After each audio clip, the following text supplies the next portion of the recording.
Selamat pagi semua. Sekarang dalam video ini kita mau bahas tentang eh, diskualifikasi. Diskualifikasi calon kepala daerah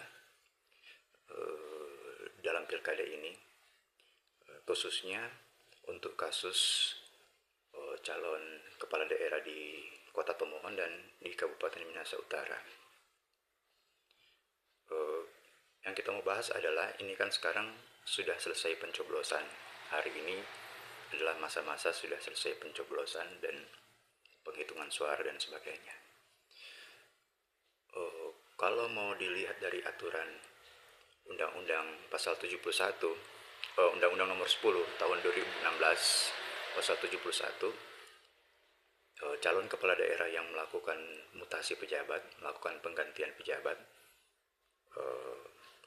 6 bulan sebelum jadwal pemilihan kepala daerah, itu sanksinya yang tidak seizin Menteri Dalam Negeri, ya, melakukan mutasi tanpa seizin Menteri Dalam Negeri, itu sanksinya kalau menurut aturan itu sanksinya adalah orang yang melakukan mutasi itu dia akan didiskualifikasi. Jadi misalnya bupati atau wali kota, dia yang didiskualifikasi. Kalau bahasa sekarang istilah sekarang itu papan satu. Jadi yang kena diskualifikasi itu cuman papan satu, bukan papan dua. Jadi calon wakilnya yang naik ganti dia. Tapi itu kalau menurut kita, ini kita pakai pemahaman pribadi, pendapat pribadi, ya. Mungkin salah, mungkin betul. Tapi itu peraturan itu kalau menurut kita itu hanya bisa berlaku kalau eh, aturan itu ditegakkan, sanksi itu dilakukan sebelum pencoblosan. Jadi sebelum pencoblosan itu calon bupati atau calon wali kota itu KPU diskualifikasi sebelum pencoblosan. Itu aturannya seperti itu.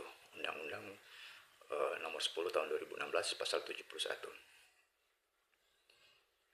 Sebelum pencoblosan, yang papan satunya yang diskualifikasi. Tetapi sekarang kan sudah pencoblosan. Kalau menurut kita, kalau ini mau dibawa ke Mahkamah Konstitusi, maka sanksinya itu sudah bukan lagi cuma papan satu yang kena diskualifikasi. Harusnya dengan papan dua yang kena diskualifikasi. Dua-dua, bukan cuma salah satu, bukan cuma calon wali kota atau calon bupati. Kenapa kita punya pemahaman seperti itu? Karena kalau seandainya aturan ini ditegakkan sebelum pencoblosan, kan yang kena diskualifikasi cuma papan satu, papan duanya tetap naik toh, tetap maju sebagai calon. Nah, kalau seandainya itu dilakukan, misalnya contohnya kasus di Minahasa Utara, kita kasih contoh. Kalau misalnya Bapak Jono yang kena diskualifikasi sebelum pencoblosan, berarti kan Bapak Kevin Lotulong yang jadi calon bupati yang ganti Pak beliau atau Bapak Jono. Berarti kan sebelum pencoblosan yang bertanding atau berkompetisi di dalam pilkada Minahasa Utara itu berarti Bapak Kevin Lotulong dengan Bapak Melki Pangemanan dan Christine Kamagi sebagai calon wakil bupati. Tapi papan satunya itu Kevin Lotulong dengan Melki Pangemanan. Kalau aturan itu ditegakkan sebelum pencoblosan. Nah, sekarang kan ini sudah pencoblosan. Jadi menurut kita harusnya dua-duanya didiskualifikasi.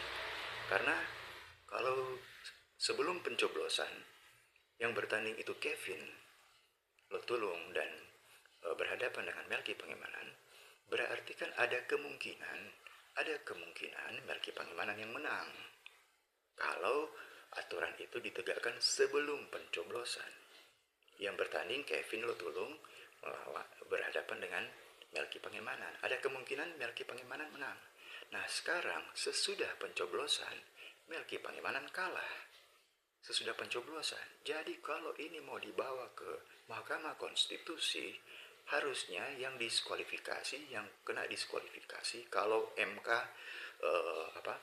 menyetujui, memvonis bahwa ada terjadi pelanggaran. Berarti yang harus kena diskualifikasi harus dua-dua, papan 1 dengan papan 2. Jangan hanya papan 1.